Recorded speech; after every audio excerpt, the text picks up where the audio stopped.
Hey, what's up guys? So in this video, we will see how to set up and use mobile hotspot on any Samsung phone. Now to do that, just open settings, then go to connections, then tap on mobile hotspot and tethering and enable mobile hotspot.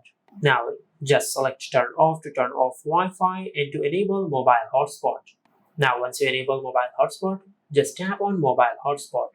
From here, you can check the mobile data you have shared today, and from here, you can check your network name.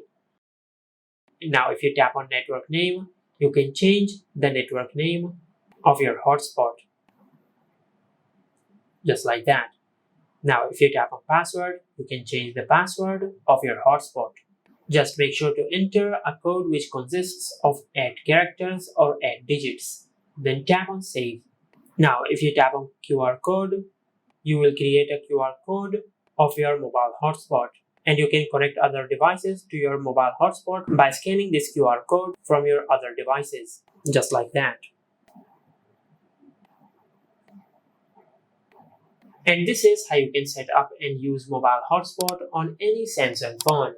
If you found this video helpful, please like the video and subscribe to our channel and hit the bell icon to get notified when we upload a new video.